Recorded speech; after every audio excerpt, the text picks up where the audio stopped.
hasanah liman kana yarjullaha wal yawmal akhir wa dzakarallaha katsira. Artinya, sungguh telah ada pada diri Rasulullah itu suri teladan yang baik bagimu, yaitu bagi orang yang mengharap rahmat Allah dan kedatangan hari kiamat dan yang banyak mengingat Allah. Surat Al-Ahzab ayat 21.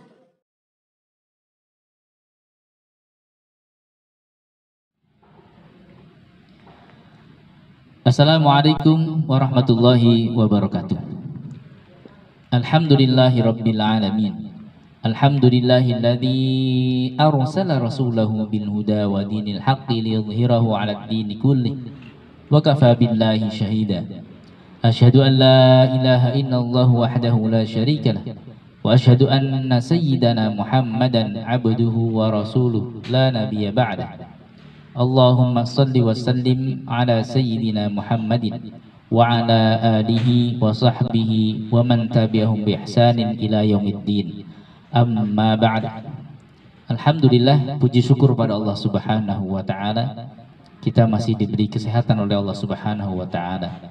Nikmat dari Allah Subhanahu wa taala begitu banyak untuk kita. Allah Subhanahu wa taala rupanya memberikan kepada kita nikmat yang begitu beragamnya banyaknya, dan dari begitu banyaknya nikmat yang Allah berikan kepada kita, ada nikmat yang memang Allah berikan karena kita minta, dan ada nikmat yang kita tidak pernah minta. Jangan-jangan kita berlaku untuk tidak bersyukur ketika ada nikmat dari Allah Subhanahu wa taala yang Allah berikan tanpa kita minta, kemudian kita belum bersyukur. Karena itu pada kesempatan ini mari kita sama-sama bersyukur kepada Allah Subhanahu wa taala atas segala limpahan nikmat yang Allah berikan kepada kita. Salawat dan salam semoga selalu tercurahkan keharibaan Nabi kita tercinta Nabi Muhammad sallallahu alaihi wasallam, kepada para sahabat, kepada keluarga para sahabat, dan kepada tabi'in, tabi'in, dan kita berharap agar kita mendapatkan syafaat beliau di yaumil qiyamah kelak. Amin Allahumma amin. Alhamdulillah, kembali bersyukur kembali kepada Allah Subhanahu wa taala, mengingatkan kembali kita akan nikmat yang di awal tadi sudah saya sebutkan, bahwa begitu banyak nikmat yang Allah berikan kepada kita. Ada nikmat yang Allah berikan karena kita minta, dan ada nikmat yang Allah berikan tanpa pernah kita minta. Kita diberi tangan seperti ini, tangan ini kita tidak pernah kita minta. Allah berikan kepada kita tangan, Allah berikan kepada kita telinga, Allah berikan kepada kita kepala. Kita sebelumnya nggak pernah minta kepala, Allah berikan kita kepala.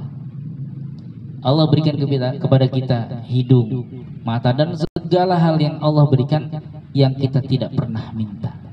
Bisa jadi antara nikmat yang Allah berikan karena kita minta, dengan nikmat yang Allah berikan yang tidak pernah kita minta sebelumnya, bisa jadi lebih banyak yang Allah berikan yang tidak pernah kita minta. Karena itu kita harus selalu bersyukur. Dan nikmat-nikmat yang besar yang Allah berikan, tadi ada yang sudah kita sebutkan, yang ada di anggota tubuh kita dan ada di sekeliling kita, termasuk udara yang Allah berikan. Ini nikmat yang luar biasa. Kalau seandainya tidak ada udara, bagaimana kita bisa bernafas?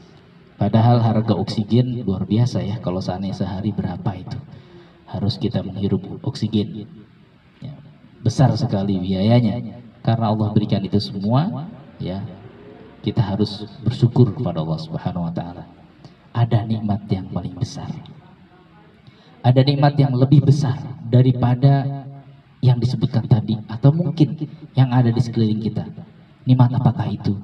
Yaitu nikmat diutusnya Nabi kita Muhammad sallallahu alaihi wasallam. Nabi kita Muhammad sallallahu alaihi wasallam adalah nikmat terbesar yang Allah berikan kepada kita. Yang Allah berikan bukan hanya kepada kita kaum muslimin, bahkan kepada seluruh dunia ini. Karena itu kita bersyukur kepada Allah Subhanahu wa taala, kita selaku umat Islam, selaku kaum muslimin dapat lebih menikmati dengan mengikuti ajaran-ajaran beliau. Kenapa kok menjadi nikmat yang begitu besar? Karena kalau seandainya saja Nabi Muhammad sallallahu alaihi wasallam itu tidak diutus oleh Allah Subhanahu wa taala, mungkin saat ini kita masih berada dalam kondisi jahiliyah. Karena itu yang Allah Subhanahu wa taala berikan kepada kita beragam nikmat, itu semua belum ada apa-apanya dibandingkan dengan nikmat diutusnya Nabi kita Nabi Muhammad sallallahu alaihi wasallam. Karena apa? Dengan diutusnya beliau sallallahu alaihi wasallam ke muka bumi ini, kita bisa mengenal siapa Allah. Kita bisa mengetahui bagaimana cara-cara kita menyembah kepada Allah Subhanahu wa taala. Kita bisa dapat mengisi kehidupan kita penuh dengan arti. Dan banyak hal yang sangat terkait sekali dengan diutusnya Nabi Muhammad SAW. Tentunya diutusnya beliau ke muka bumi ini bukan hanya untuk urusan dunia saja, tapi jauh daripada itu adalah sampai ke negeri akhirat, negeri yang tidak pernah putus masanya, yang akan selalu dalam keabadian. Dan Allah Subhanahu wa taala berfirman dalam surat Al-Baqarah ayat 151. Kama arsalna fikum rasulan minkum yatlu alaikum ayatina wa yuzakkikum wa yu'allimukumul kitaba wal hikmata wa yu'allimukum ma lam takunu ta'lamun. Shadaqallahul azim. Yang artinya, sebagaimana telah kami mengutus kepadamu, kepada kalian seorang Rasul Muhammad sallallahu alaihi wasallam dari kalanganmu, yang membacakan ayat-ayat kami, menyucikan kamu, dan mengajarkan kepadamu Alkitab, Al-Quran, dan Al-Hikmah, As-Sunnah, serta mengajarkan apa-apa yang belum kamu ketahui. Berikutnya Allah Subhanahu wa taala berfirman, "Fadhkuruni adzkurkum washkuruni wa la takfurun." Shadaqallahul azim. Yang artinya, maka ingatlah kalian kepadaku, aku pun akan ingat kepada kalian. Bersyukurlah kalian kepadaku, dan janganlah kamu ingkar kepadaku. Al-Baqarah ayat 152. Dengan demikian tampak jelas bahwa Rasulullah Shallallahu Alaihi Wasallam, Nabi kita Nabi Muhammad Shallallahu Alaihi Wasallam adalah sosok yang menjadi nikmat bagi dunia ini. Rasulullah Shallallahu Alaihi Wasallam hadir di tengah-tengah para sahabat, membacakan ayat-ayat Al-Quran, mengajarkan kesunahan-kesunahan, dan mengajarkan banyak hal yang tidak pernah diketahui sebelumnya. Kemudian dari para sahabat disampaikan kepada para tabi'in, disampaikan lagi kepada tabi'in, dan terus disampaikan sampai kepada kita. Maka ini adalah nikmat yang luar biasa yang Allah berikan kepada kita. Allah Subhanahu wa taala tadi ingatkan, "Fadhkuruni adzkurkum." Ingatlah kalian kepadaku, aku akan ingat kepada kalian. "Washkuruni wa la takfurun." Dan bersyukurlah kepadaku. Tentu bersyukur kepada Allah Subhanahu wa taala karena begitu banyak nikmat yang Allah berikan. Khususnya adalah nikmat diutusnya Nabi kita Muhammad sallallahu alaihi wasallam. Lebih lanjut dalam surat Ibrahim ayat ke-28, Allah Subhanahu wa taala berfirman, "Alam tara ilal ladzina baddalu ni'matallahi kufran wa ahallu qaumahum daral bawar." Shadaqallahul azim. Yang artinya, tidakkah kalian memperhatikan orang-orang yang telah menukar nikmat Allah dengan ingkar kepada Allah dan menjatuhkan kaumnya ke dalam lembah kebinasaan. Surat Ibrahim ayat 28. Dalam tafsir Mukatsir disebutkan, fa inna Allah ta'ala ba'atha Muhammadan sallallahu alaihi wasallam rahmatan lil alamin wa ni'matan linnas. Faman qabilaha wa qama bi syukriha dakhala al jannah wa man raddaha wa kaffaraha dakhala an nar. Yang artinya, fa inna Allah ta'ala, maka sesungguhnya Allah Subhanahu wa taala ba'atha Muhammadan sallallahu alaihi wasallam, telah mengutus Nabi Muhammad sallallahu alaihi wasallam rahmatan lil alamin, sebagai rahmat bagi alam semesta. Wa ni'matan linnas, dan menjadi nikmat bagi seluruh umat manusia. Faman qabilaha, maka siapa orang yang menerima nikmat tersebut, wa qama bi syukriha, dan berdiri menyukurinya, bersyukur atas nikmat tersebut, dakhalal jannah, maka dia akan masuk ke dalam surga. Wa man raddaha, dan siapa orang yang menolaknya, menolak nikmat tersebut, wa kafaraha, dan mengingkari nikmat tersebut, dakhalan nar, maka dia akan masuk ke dalam neraka. Na'udzubillah, tsumma na'udzubillah. Karena itu, kita selaku umat Nabi Muhammad sallallahu alaihi wasallam semestinya selalu bersyukur kepada Allah Subhanahu wa taala atas diutusnya Nabi kita Nabi Muhammad sallallahu alaihi wasallam.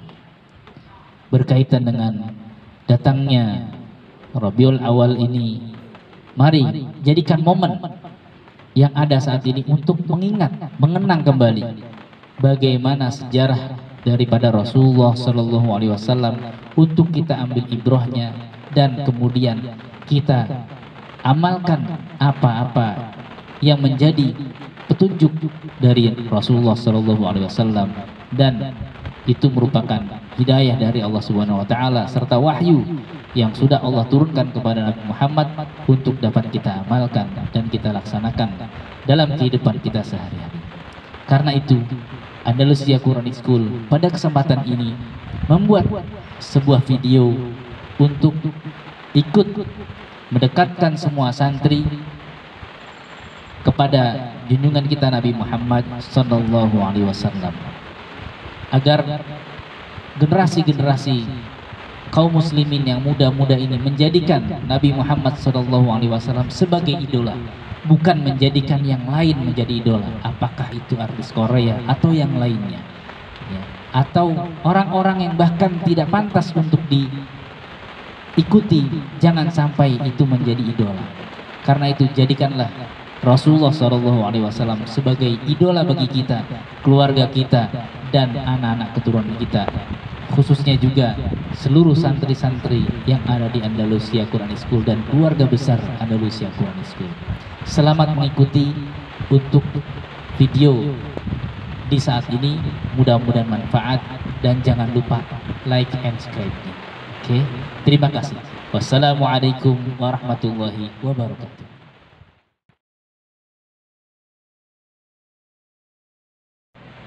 Assalamualaikum warahmatullahi wabarakatuh.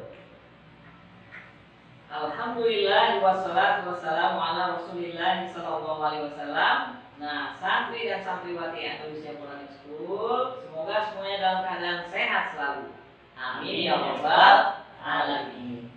Alhamdulillah, sebelum acara dimulai, marilah kita membaca yel-yel santri AKS. Oke, siap semuanya? Siap ya? Santri AKS beriman, beradab, berilmu, cinta Al-Quran. Allahu Akbar. Mungkin luar biasa, semangat semuanya. Baik, ya, hari ini rupanya kita sudah memasuki pada bulan Rabiul Awal. Ada apa sih di bulan Rabiul Awal ini ya? Ada apa? sepertinya ada sesuatu yang istimewa gitu Ustaz. Mungkin santri-santri kita sudah banyak yang tahu nih pasti di bulan Rabiul Awal ada apa. Coba ada yang tahu di antara kalian? Iya, betul sekali.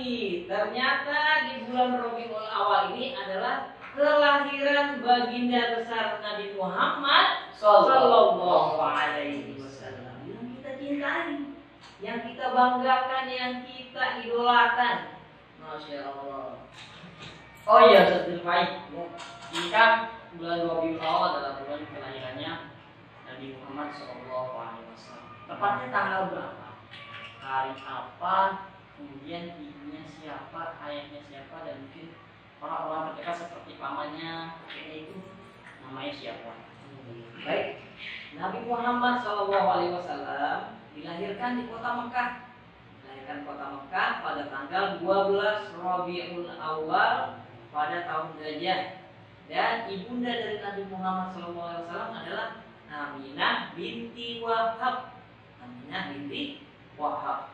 Dan juga Nabi Muhammad mempunyai ayah yang bernama Abdullah bin Abdul Muttalib bin Hashim bin Abdul Manaf bin Qusay bin Kilab bin Murrah bin Ka'ab bin Lu'ay bin Ghalib bin Fihir bin Malik bin Nawir bin Kinanah bin Khuzaimah bin Mudrikah bin Ilyas bin Mudhar bin Nazar bin Ma'ad bin Adnan sampai ke Nabi Adam alaihissalam. Adalah sanad Nabi Muhammad sallallahu alaihi wasallam.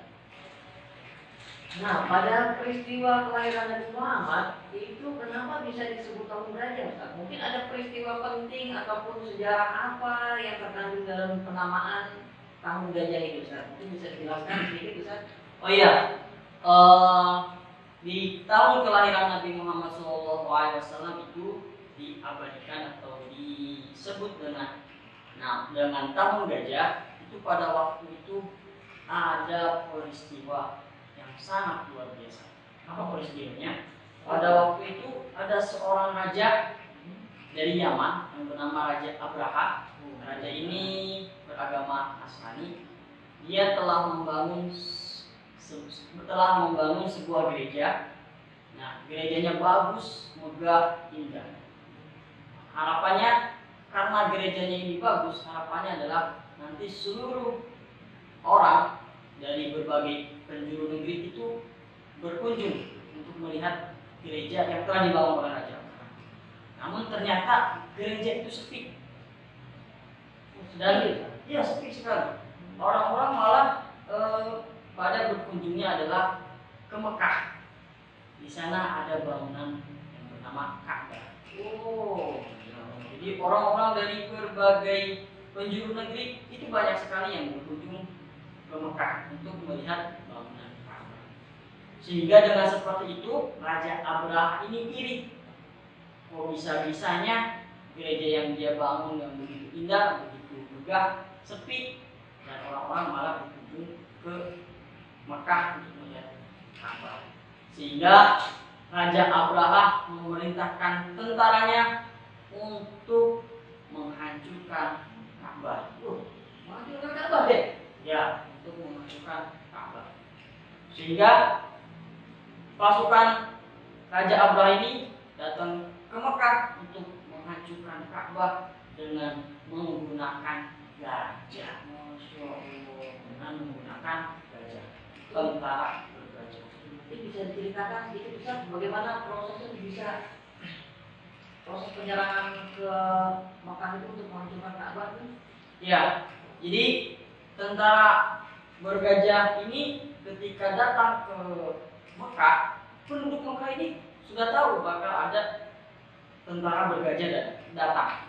Akan ada pasukan yang dipimpin oleh Raja Abraha datang ke Mekah, sehingga para penduduk di Mekah semuanya sudah meninggalkan kota Mekah karena ketakutan, sehingga tidak ada siapa-siapa waktu itu di Mekah.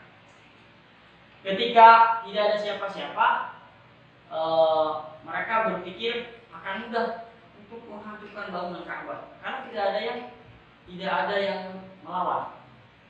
Akan tetapi tiba-tiba saja di langit itu gelap seperti ada awan gelap. Itu seperti ada awan dingin mau hujan. Ternyata itu bukan awan. Ternyata itu adalah segerombolan burung ababil. Oh, burung ababil. Ya. Apa sih burung ababil? Burung ababil itu burungnya tuh kecil-kecil. Burungnya kecil-kecil seperti burung emprit. Burung emprit itu burung yang biasa di padi, kecil-kecil. Kecil-kecil banyak biasa di padi itu. Ya seperti itu. Seperti itu bentuknya, kurang lebih kecil seperti itu. Nah, ternyata burung-burung ini berbondong-bondong di langit seperti membentuk awan. Ternyata mereka diperintahkan Allah untuk memusnahkan tentara bergajah, pasukan seperti itu. Dengan apa itu? Burung itu memusnahkan tentara bergajah? Ya, betul sekali. Pertanyaannya bagus. Dengan apa? Sedangkan burung tadi kecil-kecil, kecil kali, kecil-kecil. Sedangkan gajah itu bentuknya besar banyak lagi. Tetapi gajah itu dan tentara-tentaranya bisa dimusnahkan oleh burung yang sangat kecil, burung ababil ini. Dengan apa? Ternyata burung-burung ini membawa tanah liat yang panas. Tanah liat yang panas sehingga ketika di langit mereka itu setiap burung menjatuhkan tanah liat yang tadi, yang panas itu. Sehingga ketika tanah liat itu kena kepada gajah dan tentaranya, mereka itu seperti daun yang digerogoti oleh ular. Itu daun makan ular. Jadi musnah. Bolong-bolong musnah dan hancur semuanya. Sehingga semua tentaranya pada waktu itu musnah. Tidak ada yang selamat. Ya, akhirnya alhamdulillah Ka'bah selamat ya. Alhamdulillah Ka'bah ini selamat. Kenapa bisa selamat? Karena Ka'bah adalah yang diciptakan Allah Subhanahu wa taala. Sehingga Allah sendiri yang melindungi Ka'bah. Sampai sekarang pun masih bagus. Masya Allah. Dari kisah ini sangat menarik ya Ustaz ya. Kita juga jadi tahu gitu sejarah dari awal sebelum kelahiran Nabi Muhammad. Nah, mungkin bisa dijelaskan apa namanya kesimpulan ataupun hikmah yang terjadi di balik penyerangan Raja Abraha ini ke Ka'bah. Hikmahnya pasti ada.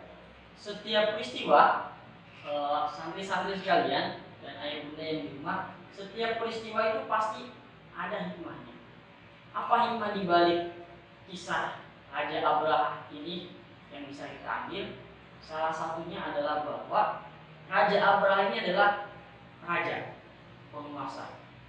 Dia memiliki rasa sombong karena dia penguasa.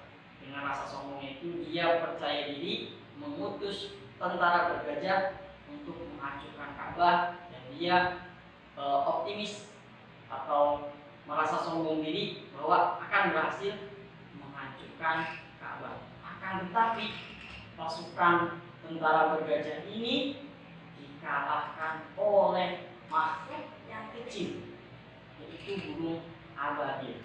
Mereka musnah oleh burung ababil. Artinya apa?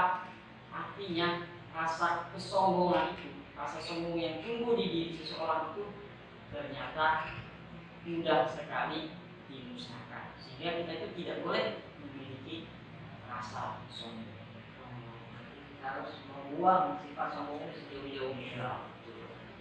Karena juga Allah sangat benci pada orang-orang yang sombong. Dan peristiwa itu saya tahu diabadikan dalam Al-Quran. Diabadikan dalam Al-Quran. Apa itu nama suratnya? Surat Al-Fil. Iya, surat Al-Fil. Ya, pasti kalian itu sudah menghafal kan? Ya, apa semua ya? Surat Al-Fil itu bisa dibaca di dalam Al-Quran. Terjemahannya mengenai terjemahan dari surat Al-Fil tersebut. Baik, bersama lagi. Ini ada satu pertanyaan tadi ini kan.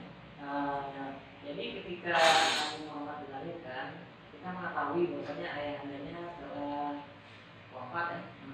Nah, kemudian setelah itu Nabi Muhammad dirawat oleh siapa-siapa aja, dan bagaimana cara mereka merawat Nabi Muhammad itu? Iya betul sekali bahwa Nabi Muhammad SAW ini ketika lahir sudah tidak memiliki seorang ayah. Artinya ketika lahir sudah dalam keadaan yatim. Ketika lahir diasuh oleh ibunya, sempat disusui juga oleh Halimah As-Sa'diyah. Ya. Akan tetapi ketika umur 5 tahun, ketika Nabi Muhammad SAW umur 5 tahun, umur 5 tahun menjelang 6 tahun, tapi belum genap 6 tahun, masih umur sekitar 5 tahunan, ternyata sosok ibunya pun meninggal dunia. Jadi Nabi Muhammad SAW ini dari usia 5 tahun sudah yatim piatu. Masih kecil 5 tahun ya. 5 tahun itu berarti kalau di kita tuh masih TK ya. Iya, misalnya masih TK, masih sangat merindukan sosok ibu, sosok ayah. Tapi Nabi Muhammad di usia segitu, ayah dan ibunya sudah tidak ada. Lantas siapa yang mengasuh Nabi Muhammad SAW? Nabi Muhammad kemudian diasuh oleh kakeknya, tapi tidak lama. Di usia kurang lebih usia 8 tahun, ternyata sang kakek yang merawat Nabi Muhammad SAW pun meninggal. Kakeknya itu Abdul Thalib ya, Abdul Thalib. Jadi masih umur 8 tahun. 8 tahun itu kalau di sini berarti kelas 2 ya. Antara kelas 2 atau kelas 3. Bayangkan, kelas 2, kelas 3 sudah tidak punya ayah, sudah tidak punya ibu, sudah tidak punya kakek. Kemudian dilanjutkan diasuh oleh pamannya. Pamannya bernama Abu Thalib, pamannya Abu Thalib. Alhamdulillah, walaupun ibunya sudah tidak ada, ayah tidak ada, kakeknya tidak ada, ternyata masih ada pamannya yang baik hati, yang sangat menyayangi Nabi Muhammad SAW, sehingga dirawat, dibesarkan, sehingga Nabi Muhammad menjadi sosok yang mandiri, yang kuat, yang cerdas, yang pintar. Luar biasa, dalam keadaan yatim, kemudian juga ketika usia 5 tahun telah ditinggal sama ibundanya, tapi beliau masih memiliki akhlak yang pribadi yang sangat bagus ya. Sampai-sampai tadi di awal video ini dijelaskan, dibacakan oleh Ananda Zahra ayatnya dalam surah Al-Ahzab ayat 21, bahwasanya telah ada suri tauladan pada diri Rasulullah. Nah, jadi Nabi Muhammad memiliki keteladanan yang sangat sabar, sifat yang sangat sabar. Nah, di antara dalam sebuah kisah, bahwasanya Nabi Muhammad pernah menyuapi seorang nenek yang beragama Yahudi dan dia dalam keadaan buta. Nabi Muhammad selalu menyuapin, setiap hari datang ke sana kan, tempat nenek itu, memberikan makan. Dan sebelum memberikan makan kepada nenek tersebut, Nabi Muhammad mengunyah dulu makanan tersebut hingga makanan tersebut lunak, hingga mudah untuk dimakan oleh nenek tersebut. Karena nenek tersebut sudah sangat tua ya. Dan nenek itu sambil disuapin sama Rasulullah, sambil mencela Rasulullah. Setiap ada orang yang lewat, hati-hati jangan ketemu sama Muhammad, hati-hati gitu. Dia mengatakan perkataan-perkataan yang tidak pantas kepada Nabi Muhammad. Padahal setiap hari Nabi Muhammad sedang menyuapin dia. Nabi Muhammad tidak bilang jangan ampuni, tidak jadi bilang. Nabi Muhammad sabar. Masya Allah kesabaran luar biasa. Nabi Muhammad tetap sabar hingga akhirnya ketika Rasulullah dalam keadaan sakit dan hingga wafat, Rasulullah SAW digantikanlah dengan seorang sahabatnya datang untuk menyuapi nenek tersebut. Jadi sepertinya Rasulullah itu sudah berwasiat kali. Betul. Jadi kalau sampaikan saya meninggal, aku titipkan seorang nenek di sana yang biasa aku suami. Mungkin seperti itu kali. Betul. Sebelumnya Rasulullah sudah memberikan wasiat kepada salah seorang sahabatnya. Ya, nanti tolong untuk menyuapi ini nenek tersebut, seorang Yahudi yang kita dan lokasinya sudah diberitahukan. Akhirnya ketika Rasulullah wafat, maka berangkatlah sahabat yang ditunjuk oleh Rasulullah tersebut untuk menyuapi nenek tersebut. Berangkatlah, dan ketika disuapin dengan sahabat tersebut, nenek tersebut merasakan ada sesuatu yang beda. Sepertinya ini beda, bukan seperti yang biasanya. Siapa kamu? Ditanya siapa kamu? Beda. Karena Rasulullah selalu mengunyah makanannya sebelum memberikan kepada nenek tersebut. Sedangkan Tadi kan tadi iya. Ini kan sahabatnya yang umum ya. Ketika sahabatnya yang menyuapin ini. Ketika sahabatnya yang menyuapin ini, apakah si nenek itu juga mulutnya masih seperti biasanya melontarkan perkataan yang buruk untuk Nabi Muhammad?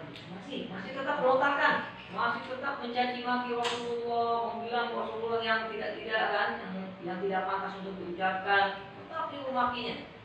Nah, sahabat Rasulullah ini agak geram, tapi dia tetap menahan sabarnya kan. Sampai habis makanan itu dimakan oleh nenek tersebut, hingga pemuda itu, sahabat tersebut menyatakan, nenek tahu nggak yang biasa nyuapin nenek? Iya, ini kamu kayaknya bukan yang biasanya nyuapin saya. Iya nek, orang yang biasa nyuapin nenek itu telah meninggal, dikatakan oleh sahabat tersebut. Ada neneknya. Jadi kamu siapa? Saya sahabatnya. Jadi siapa itu yang biasa nyuapin aku? Jadi dibilang oleh sahabat tersebut, yang biasa nyuapin nenek itu adalah Nabi Muhammad SAW. Berlinang air mata nenek tersebut ketika disebutkan. Setiap hari dimaki-maki, padahal Nabi Muhammad selalu menyuapinya. Masya Allah. Salah satu bentuk keteladanan yang patut kita contoh dari Rasulullah, bahwasanya kesabarannya sangat luar biasa sekali. Masya Allah. Walaupun dicaci, dimaki, tapi tetap beliau berbuat baik. Tetap harus berbuat baik. Tetap berusaha. Nah, mungkin ada contoh keteladanan dari Rasulullah SAW yang bisa diberikan dari Ustaz Asmani, mungkin dari kisah-kisah. Ada. Tadi kan tentang kelembutan sosok Nabi Muhammad kepada penghuni Yahudi yang selama ini tadi kelembutan, kesabaran. Selain lembut dan sabar, Nabi Muhammad juga adalah sosok yang ahli sedekah. Ahli sedekah ya, ahli sedekah, sangat dermawan. Pada suatu hari, ketika beliau ini sakit, yang dimana sakit beliau tambah parah. Jadi dalam kondisi kritis Nabi Muhammad sakit, beliau teringat bahwa beliau pernah menitipkan uang kepada istrinya, Siti Aisyah. Ketika sedang sakit, beliau teringat, oh iya, aku pernah menitipkan uang kepada Aisyah. Sehingga Aisyah dipanggil, Aisyah, aku teringat pernah menitipkan uang kepadamu. Uang itu kau simpan di mana? Tolong uang itu kamu sedekahkan kepada orang yang membutuhkan. Aku tidak mau ketika menghadap Allah di rumahku masih ada uang yang tersimpan. Aku ingin uang itu diberikan atau disedekahkan kepada yang membutuhkan, sehingga uang itu bisa bermanfaat di jalan Allah Subhanahu wa taala dan menjadi kebaikan. Di dalam keadaan sakit, beliau masih ketika masih punya uang, beliau itu tidak ingin bahwa dirinya menyimpan uang. Sehingga ada seberapa uang pun yang ada di beliau pengen semuanya disedekahkan, sehingga ketika beliau menghadap Allah sudah tidak ada uang lagi, tidak ada harta benda lagi di rumahnya, mereka semuanya sudah disedekahkan kepada orang yang membutuhkan. Masya Allah. Oh, berarti Rasulullah SAW di samping memiliki sifat yang sabar dan juga memiliki sifat dermawan. Masya Allah, patut kita tiru ini Ustaz. Iya. Sangat perlu sekali nih. Jadi kita harus berbagi, kemudian juga memperbanyak sedekah. Insya Allah bisa divide. Ya, tadi kan tentang keteladanan Nabi Muhammad. Nabi Muhammad itu sosok yang lembut, sosok yang sabar, sosok yang juga dermawan. Dan sebenarnya masih banyak keteladanan Nabi Muhammad. Itu sangat banyak sekali yang bisa kita contoh. Nah, Ustaz Asmadi, sekarang ini anak-anak zaman now ini banyak sekali yang diidolakan. Mulai dari artis-artis yang diidolakan, penyanyi, bintang film, waduh yang keren-keren itu, sampai gaya-gaya rambutnya diikutin. Apalagi artis Korea ya. Apalagi artis Korea, Masya Allah, itu baju-bajunya diikutin semuanya kan. Sampai aksesorisnya kan, semua baju, gelang, cincin, semuanya, sampai poster-posternya dikumpulin penuh di kamar-kamar kan. Jadi terlihatnya semacam kayak apa ya? Jadi seperti berlebihan gitu Ustaz. Jadi dalam dia mengidolakan tokoh-tokohnya kan. Ada juga juga mengidolakan superhero seperti Superman, Batman, dan juga Spiderman dan yang lainnya, tokoh yang lainnya. Ini sampai berlebihan nih, Ustaz. Ini gimana, Ustaz? Cara kita menyikapinya, Ustaz? Gini, Ustaz. Dan semua santri-santri yang di rumah, bahwa saat kita mengidolakan atau menyukai, selama sesuatu itu baik, maka tidak apa-apa kita sukai. Misalkan ada seorang artisnya itu baik, kita mengidolakan, kita menyukai, tidak apa-apa, tidak apa-apa.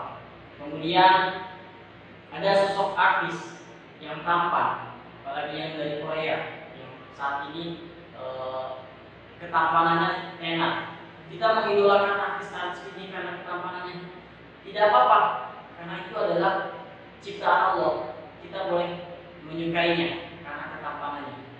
Tetapi kalau seandainya sudah berlebihan sampai dia ingin dirinya itu merubah dirinya seperti artis itu, sampai gaya rambutnya dibuat sama, padahal rambutnya tubuh ini kan berbeda-beda. Dari seluruh bumi ini, rambut ini walaupun terlihat sama, itu sebenarnya berbeda-beda. Itu berbeda. Suara pun sebenarnya berbeda. Ketika ingin dipaksakan supaya sama, itu berlebihan.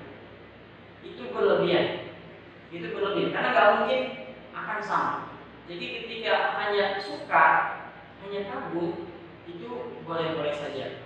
Tapi kalau sampai berlebihan, sampai kemudian harus mengumpulkan semua foto-fotonya, mengumpulkan semua aksesorisnya, dia mengumpulkan di kamar sampai kamarnya penuh dengan barang-barang yang dimiliki artis tadi, dia mengumpulkan di rumahnya. Itu adalah sesuatu yang berlebihan. Sehingga sesuatu yang berlebihan itu jelas tidak boleh. Sesuatu yang berlebihan itu tidak boleh.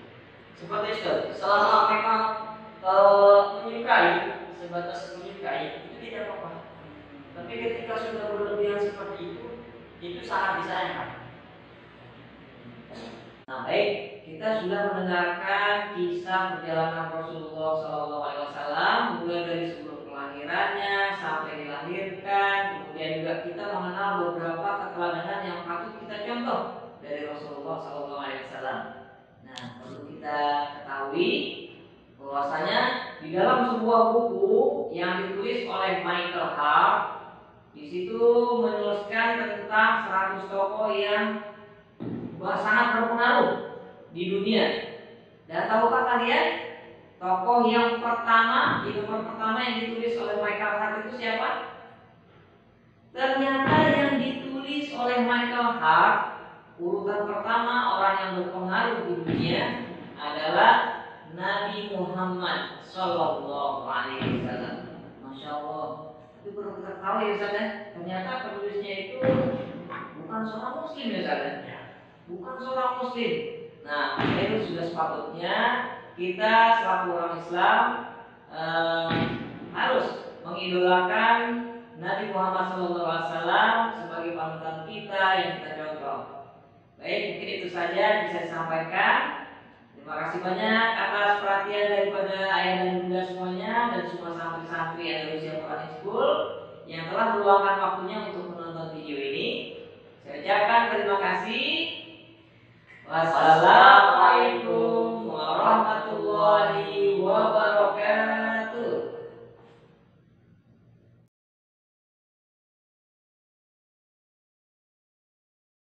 Assalamualaikum warahmatullahi wabarakatuh. Allahumma sholli ala Muhammad. Allahumma sholli ala Muhammad. Allahumma sholli ala Muhammad. Kepada santri dan santriwati MI Plus Andalusia Quranic School, alhamdulillah kita sekarang sudah berada di bulan Rabiul Awal. Bulan ini adalah bulan yang istimewa karena ketika itu Allah Subhanahu wa taala menghadirkan sosok yang luar biasa. Allah utus seseorang yang luar biasa, yaitu Nabi Muhammad Sallallahu Alaihi Wasallam. Nabi Muhammad Sallallahu Alaihi Wasallam diutus oleh Allah untuk menyampaikan risalah, yaitu Al-Quran, yang isinya berjumlah lebih dari 6.000 ayat. kita harus menjadikan Rasulullah SAW satu-satunya teladan dan idola yang luar biasa. Karena apa?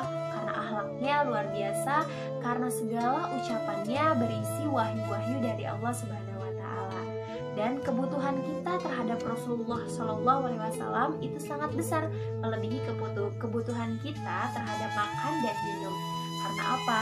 Karena berkat perantara Rasulullah SAW kita menjadi tahu mana yang hak, mana yang batil, mana yang diperbolehkan oleh Allah dan mana yang dilarang oleh Allah, serta kita tahu mana jalan yang terang dan mana jalan yang gelap.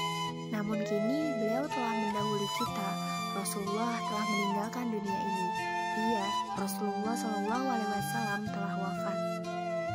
Isyarat dekatnya ajal Rasulullah SAW dimulai ketika beliau beriktikaf selama 20 hari di bulan Ramadan tahun 10 Hijriah. Ketika itu Jibril mengulang bacaan Al-Quran hingga 2 kali dalam tahun tersebut. Kemudian di Padang Arafah, saat Haji Wada, Rasulullah kemudian bersabda, "Aku tidak tahu pasti, barangkali setelah tahunku ini, aku tidak bertemu lagi dengan kalian di tempat wukuf untuk selamanya." Dan selain itu pada pertengahan hari-hari tasyrik turunlah kepada beliau surat An-Nasr, dan disinilah beliau sangat yakin bahwa perpisahan itu akan segera tiba. Rasulullah ketika itu menuju mimbarnya dan kemudian bersabda, "Sesungguhnya aku yang mendahului kalian." Tidak lama kemudian Rasulullah SAW jatuh sakit. Ibnu Mas'ud radhiyallahu anhu berkata, ketika ajal Rasulullah SAW semakin dekat, Rasulullah mengumpulkan kami semua di rumah Aisyah radhiyallahu anha, kemudian memandang kami sambil berlinang air mata, lalu bersabda, "Marhaban bikum. Semoga Allah memanjangkan umur kalian. Semoga Allah menyayangi, menolong dan memberikan petunjuk kepada kalian." Kemudian Rasulullah pun bersabda, "Tenanglah, semoga Allah mengampuni kamu semua. Apabila kamu semua telah memandikan dan mengafaniku, maka letakkanlah aku di atas tempat tidurku, di dalam rumahku, di tepi liang kuburku." Setelah malam itu, demam Rasulullah SAW menghebat. Beliau tidak dapat berbuat apapun kecuali berbaring di tempat tidurnya. Keadaan Rasulullah semakin parah. Bahkan untuk menjadi imam masjid, Rasulullah meminta agar orang lain meminta Abu Bakar untuk menjadi imam. Tapi Aisyah putri Abu Bakar keberatan karena suara ayahnya terlalu kecil dan karena Abu Bakar selalu menangis ketika membacakan ayat-ayat Al-Quran. Akhirnya imam itu bukan Abu Bakar, dan ketika Rasulullah mendengar suara tersebut, yaitu suara Umar yang menjadi imam, Rasulullah bertanya, "Mana Abu Bakar?" Dan banyak orang yang percaya bahwa kejadian tersebut merupakan isyarat bahwa agar kaum muslimin memilih Abu Bakar sebagai pengganti Rasulullah SAW. Hingga akhirnya Rasulullah SAW jatuh pingsan. Ketika beliau bangun dari pingsannya, Rasulullah meminta istrinya untuk menyedekahkan uang miliknya yang hanya 7 dinar. Esoknya, yaitu pada hari Senin, Allah Subhanahu wa Ta'ala mewahyukan kepada malaikat maut untuk turun ke bumi menemui Rasulullah SAW. Allah Subhanahu wa Ta'ala meminta malaikat maut untuk berpakaian sebaik-baiknya, kemudian memerintahkan malaikat maut untuk memisahkan antara ruh dan jasad Rasulullah SAW, tapi dengan lemah lembut, tidak kasar. Maka turunlah ketika itu malaikat maut, yaitu malaikat Ijrail, menunaikan perintah Allah. Setelah sampai di depan pintu rumah kediaman Rasulullah SAW, malaikat maut berkata, "Assalamualaikum wahai ahli rumah kenabian, sumber wahyu dan risalah." Fatimah keluar menemui malaikat maut dan berkata kepada tamunya, "Wahai hamba Allah, Rasulullah sekarang dalam keadaan sakit." Kemudian malaikat maut memberi salam lagi, "Assalamualaikum, bolehkah saya masuk?" Ketika itu Rasulullah mendengar perkataan malaikat maut dan bertanya kepada putrinya Fatimah, "Siapakah yang ada di muka pintu?" Fatimah menjawab, "Seorang laki-laki memanggil Rasulullah. Saya katakan bahwa Rasulullah sedang sakit." Dan kemudian dia memanggil sekali lagi dengan suara yang menggetarkan sukma. Rasulullah bersabda, "Tahukah kamu siapakah dia?" Fatimah menjawab, "Tidak tahu, wahai Rasulullah." Wahai Fatimah, dia adalah pengusir kelejatan, pemutus keinginan, pemisah jamaah dan meramaikan kubur. Kemudian Rasulullah bersabda, masuklah wahai malaikat maut. Maka masuklah malaikat maut sambil mengucapkan, Assalamualaikum ya Rasulullah. Rasulullah menjawab, Waalaikumsalam ya malaikat maut. Engkau datang untuk berjarah atau mencabut nyawaku? Malaikat maut pun menjawab, saya datang untuk jarah sekaligus mencabut nyawa. Jika Tuhan izinkan akan saya lakukan, jika tidak saya akan pulang. Rasulullah menjawab, wahai malaikat maut, di mana engkau tinggalkan Jibril? Jawab malaikat maut, saya tinggalkan dia di langit dunia. Baru saja malaikat maut selesai bicara, tiba-tiba Jibril datang untuk duduk di samping Rasulullah SAW. Maka bersabdalah Rasulullah SAW, wahai Jibril, tidakkah engkau mengetahui bahwa ajalku telah dekat? Jibril menjawab, ya wahai Rasulullah. Pada saat itu Rasulullah meminta diambilkan air dingin. Ia mengusap wajah dengan air itu lalu bersiwak. Rasul sempat berdoa untuk dimudahkan dalam menghadapi sakaratul maut. Kemudian tubuhnya terasa memberat. Beliau menghembuskan nafas terakhirnya. Dari mulutnya terdengar ucapan umatku, umatku, umatku dengan suara lirih namun dalam. Dan dalam kondisi genting seperti itu Rasulullah masih mengingat umatnya. Badan Rasulullah mulai dingin ketika itu. Kaki dan dadanya sudah tidak bergerak lagi. Bibir beliau bergetar seakan hendak membisikkan sesuatu. Akhirnya Ali mendekatkan telinganya dengan bibir Rasulullah SAW. Usikum bisolati wa ma malakat aimanukum. Peliharalah sholat dan peliharalah orang-orang lemah di antara kamu. Ucap Nabi ketika itu dengan lirih sekali. Hingga akhirnya ketika roh Rasulullah SAW sampai di perutnya, Rasulullah berkata, wahai Jibril, alangkah pedihnya maut. Mendengar ucapan Rasulullah itu, Jibril memalingkan wajahnya.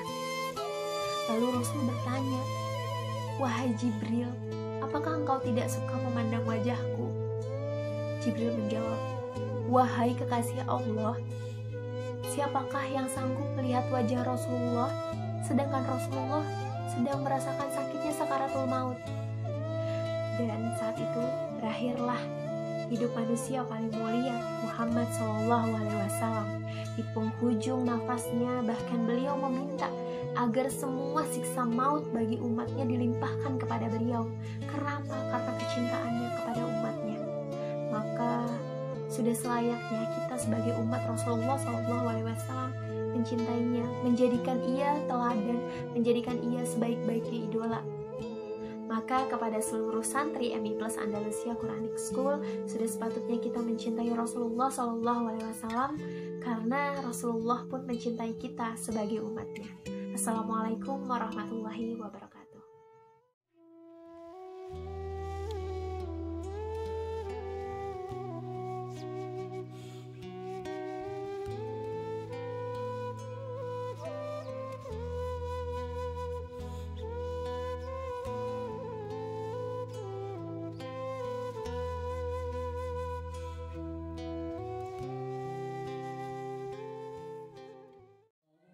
صل وسلم وبارك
أنت إكسير وغالي أنت مصباح صدوري صلى الله على محمد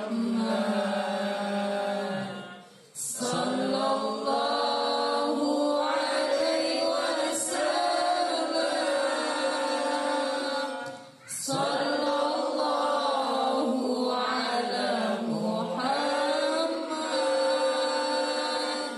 صلى الله عليه وسلم صلى الله على محمد صلى